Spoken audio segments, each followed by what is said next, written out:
Y a esta hora nos vamos con nuestro compañero Gregoire Ross para hablar del tema que todo el mundo está comentando. Paolo Guerrero. Gregoire, cuéntanos, ¿dónde te encuentras? ¿Cómo está? Muy buenos días, Fátima. Me encuentro con el doctor Juan Baldomino. Él es asesor legal de la agremiación de futbolistas y con él vamos a conversar. Mejor dicho, vamos a pedirle que nos explique cuál es la situación legal de estos momentos de Paolo Guerrero. Pero antes, doctor, bienvenido a 7.3. Lo que queremos saber ¿es posible bajar la sanción de 1 año que acaba de imponer la FIFA a Paolo Guerrero luego de lo que todos ya conocemos? Sí, bueno, es posible. Buenas tardes, Fátima, ¿cómo estás? Bueno, es posible, por supuesto. En apelación, el código te permite una rebaja del 50% de la sanción. Si Paolo ha sido sancionado con 1 año, es posible que en apelación le puedan rebajar a 6 meses. Eso es totalmente posible. Pero muchos en la calle, por ejemplo, se preguntan y se dicen, 1 año es demasiado la sanción, porque incluso se hablaba de que podía haber una sanción hasta de 2 años. Sí, pero bueno, para un futbolista de alta competencia como Paolo, para cualquier deportista de alta competencia, 1 mes es demasiado, ¿no? Porque de eso viven y de eso han vivido toda su vida, no solamente como profesión, sino por una pasión que tienen hacia el deporte. Entonces, cualquier sanción siempre va a ser dura para el deportista. En el caso de Paolo Guerrero, más, porque ahí hay un tema que hay que aclarar. En estos temas de dopaje, sobre todo en FIFA, muchas veces el deportista es inocente, pero igual lo sanciona, ¿no?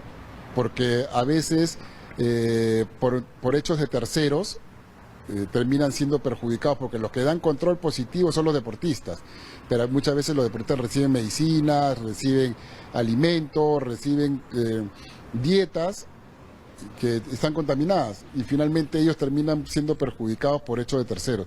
En el caso de Paolo es lo que la defensa de Paolo ha alegado y Paolo siempre ha dicho, pasó eso. Entonces el tema es que es muy difícil probar contaminación, doping por contaminación. Este es el argumento central de la defensa de Paolo. Yo creo que dentro de todo no es el peor escenario. Creo que la defensa va bien encaminada. Obviamente ellos querían una absolución total, pero en estos casos el código prácticamente hace imposible, porque seas inocente o no, igual te sancionan en los temas de dopaje. Y así que esperemos, pues, ¿no? Este es un partido donde el primer tiempo ya se jugó, no fue favorable a Paolo, no es un mal resultado parcial, esperemos que en el segundo tiempo se pueda revertir, ¿no? Y se rebaje una sanción. Bueno, el tema es de que los abogados han demostrado de que no es cocaína, definitivamente, no es cocaína, han demostrado de que Paolo Guerrero habría consumido algo que estaba contaminado, pero ¿quiénes son los que determinan esto? ¿Son jueces? ¿Son abogados? ¿Son médicos? ¿Quiénes son exactamente los que integran este comité disciplinario y los que han determinado 1 año de sanción? Bueno, la cabeza, la presidencia cae sobre un ganés, es abogado de profesión. Los otros 2 miembros son, no necesariamente son abogados, ¿no? Y ellos son los que tienen que resolver en base a las pruebas que tienen y que les causen convicción para ver si sancionan o no al deportista. Ahora, como te repito, ellos parten del hecho de que el deportista es culpable. Entonces el deportista en estas audiencias tiene que demostrar su inocencia o, en el peor de los casos, atenuantes para rebajarle la sanción, y eso es lo que ha pasado con el caso de Paolo. Ahora, se habla también del Tribunal de Dopaje Deportivo. El Tribunal de Arbitraje Deportivo. Claro, ¿qué tan importante es este tribunal en estos momentos? Bueno, es la tercera instancia.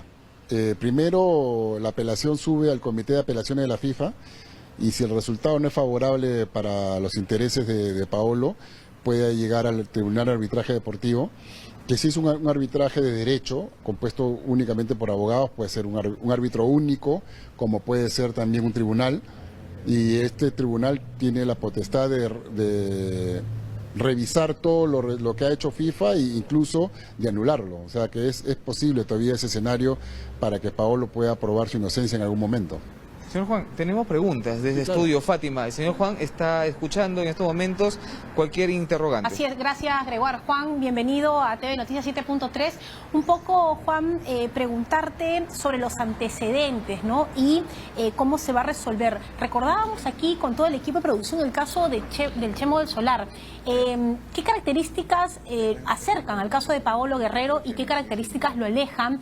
Y viendo los antecedentes, tu punto de vista personal, porque ahora hablábamos con José Luis Noriega, que era muy positivo y nos decía, sí, va Paolo para el Mundial. Y por otro lado, Martín Fernández nos decía, bueno, no sé, hay que tener mucha cautela porque se ha encontrado la sustancia y ahora depende de la apelación. ¿Cuál es tu punto de vista y recordar un poco los antecedentes?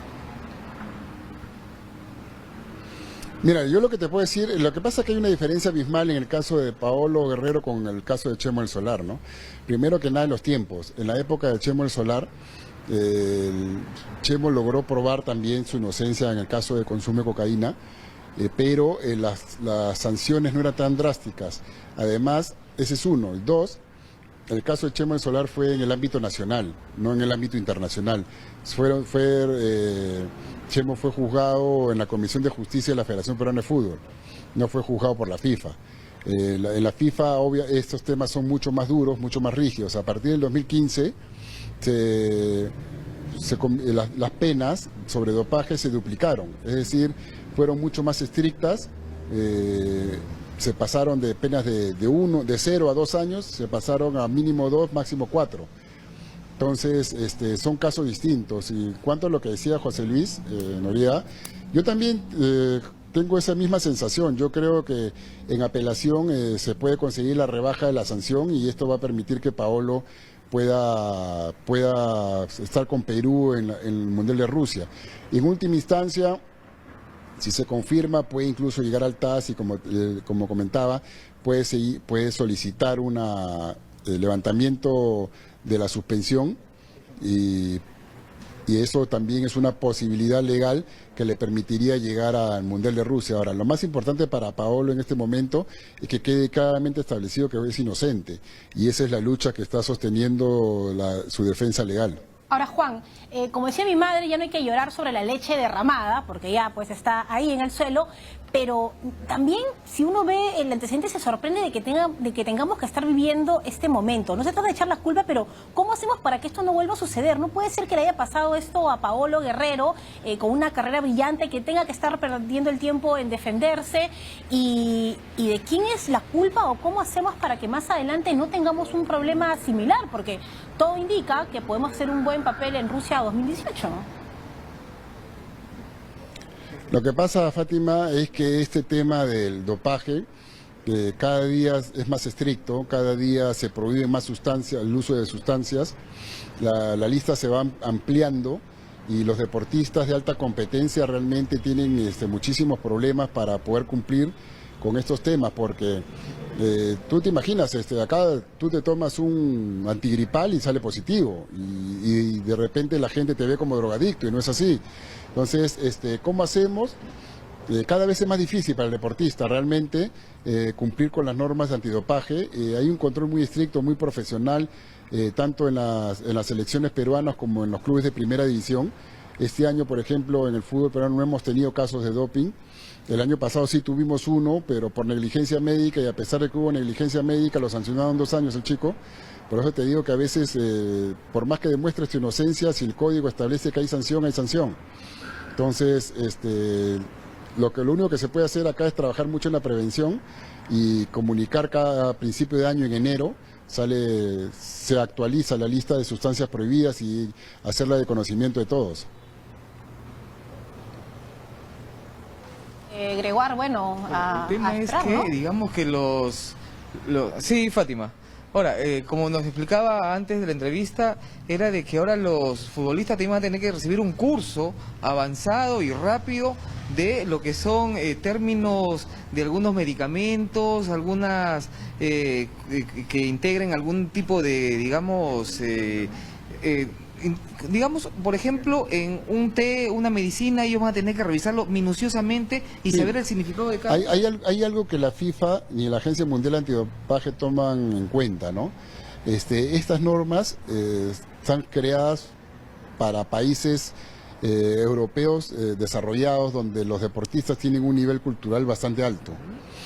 Si trasladamos eso al fútbol, si bien es cierto en Europa los futbolistas tienen un nivel cultural mucho más alto, imagínate tú estos casos en África, en países latinoamericanos donde el nivel cultural del futbolista no llega ni a quinto de primaria, en Centroamérica, entonces hay mucha ignorancia y a veces por ignorancia los jugadores o futbolistas o deportistas en general cometen errores, ¿no? Ahora, el tema, se trabaja mucho en la prevención, sobre todo a nivel de selección, y el tema es duro, no es fácil. Es duro también para los médicos, porque los médicos tienen que estar actualizados de manera permanente. Mira el caso de River Plate. A River Plate hubo tres casos por una sustancia denominada dexametasona. Los jugadores no tenían la culpa. El médico reconoció que había omitido actualizar su lista y al final los que fueron sancionados son los jugadores. Entonces, a veces por hechos de terceros termina siendo sancionado el deportista y eso es preocupante y grave, pero cuando hay tolerancia cero en el dopaje, llegamos a estos extremos, ¿no? Tú has visto, Fátima, que ahora a todos los deportistas rusos los han sacado de las Olimpiadas de invierno. Entonces, ahí te das cuenta de que muchos países tenían como estrategia, como política de gobierno, encubrir el tema del dopaje para poder sacar resultados deportivos. Por eso es que son tan duras las sanciones en el dopaje. Hola, señor Palomino, si bien es cierto, ya salió la sanción de 1 año. A partir de este momento, ¿qué es lo que sigue? ¿Y cuántos días tiene la defensa de Paolo Guerrero para poder presentar una apelación y todo lo que sigue? Bueno, tiene 10 días. ¿A partir de ahora? A partir de hoy. Yo me imagino que para cortar plazos y hacer esto más rápido, la defensa va a presentar la apelación los primeros días de la próxima semana, lunes o martes. Luego la FIFA cierra la oficina el 20 de diciembre y la vuelve a abrir el 5 de enero. Ya para el 5 de enero esperemos que ya tengan una fecha definida para revisar el caso y máximo en la segunda quincena de enero tener el resultado en segunda instancia. Le consulto algo, ¿la federación tiene alguna responsabilidad de lo que ha ocurrido o de que Paolo Guerrero ha sido sancionado? Porque eso es lo que se pregunta a la gente y los hinchas, básicamente. Sí, es muy difícil, ¿no? Es muy difícil establecer algún tipo de responsabilidad de la federación porque estuvo siempre concentrado. La federación, si bien es cierto, le da todas las facilidades a los deportistas para que puedan desarrollar su actividad, no necesariamente tiene que ser responsable por todos los actos de ellos, ¿no?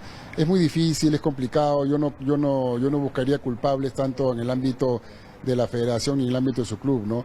Acá ha habido un error involuntario de alguien y que termina perjudicando a un deportista de alto nivel como es Paolo Guerrero. Ahora, si bien es cierto, todos estamos pendientes porque se acerca el Mundial, regresamos a un Mundial después de muchos años, pero Paolo Guerrero, aparte de ser futbolista, esta es su profesión y de esto vive, de esto mantiene a su familia. ¿Qué va a pasar? ¿Solamente es la sanción para que no juegue el Mundial o para que no participe en ningún tipo de eventos deportivos donde vincule incluso a su propio club? No puede participar en ningún tipo de evento deportivo, es más, no puede entrenar siquiera con el Club Flamengo ni con la selección. Este tema definitivamente afecta la parte deportiva, la parte contractual, incluso la parte comercial del futbolista. ¿Existe la posibilidad de que lo puedan separar o restringir su contrato, digamos? Bueno, eso va a depender de lo que diga el contrato, ¿no? Ahí hay un tema contractual entre Paolo y Flamengo y va a depender mucho también de las partes si se ponen de acuerdo o no en qué va a pasar. Primero tendría que haber una decisión final para poder tomar la decisión. Entonces, si la decisión es que no se le rebaja 6 meses, y las partes pueden sentarse y conversar y de repente llegar a un entendimiento, ¿no? Quienes también resultan perjudicados es Flamengo, su club actual. ¿Existe la posibilidad de que haya una denuncia, digamos, algo contra la federación? Hay un principio universal que dice que quien hace un daño está obligado a indemnizarlo. Si Flamengo considera que la Federación Peruana de Fútbol le ha ocasionado un daño, Flamengo tendría que probar cuál es el daño que le ha ocasionado. Y esto es un tema ya más de responsabilidad civil. Es muy complicado, muy difícil, pero bueno, si ellos consideran que pueden demandar a la federación, lo pueden hacer. Ahora, lo que nos está observando es que el club del Paolo Guerrero Flamengo es que pone los abogados. La federación, usted que tiene años en estos tipos de temas, ¿puso un abogado? ¿Qué fue lo que pasó? No, bueno, ahí la decisión no pasa por la federación, ahí pasa la decisión pasa por Paolo Guerrero. Paolo es el que elige quién lo va a defender. Ahora, de acuerdo a su experiencia, ¿cómo nos va a ir? Sobre todo, ¿cómo le va a ir a Paolo Guerrero una vez que se presente la apelación? Yo creo que está bien, he sido de la opinión desde el principio de que está bien encaminada la defensa, que se está haciendo un buen trabajo, hay que tener paciencia, este es un trabajo a largo plazo. El primer resultado era previsible, no el mejor, no el deseable, pero era previsible, y creo que el segundo resultado ya nos puede acercar cada vez más a Paolo con Perú en el Mundial de Rusia. Muy bien, muchísimas gracias, señor Juan Baldomino. Acaban de escuchar las declaraciones y sobre todo la explicación del asesor legal de la agremiación de fútbol, dando a conocer cuáles van a ser las posibilidades que sigue de acá adelante para nuestro capitán Paolo Guerrero. Todos esperemos verlo en el Mundial y por eso todos vamos a estar apoyando y acompañando este tema y sobre todo al capitán Paolo Guerrero. Esta es la información, Fátima, adelante en estudios. Gregoire, muchas gracias y por supuesto a Juan Baldomino, que ha estado aquí en TV Noticias 7.3.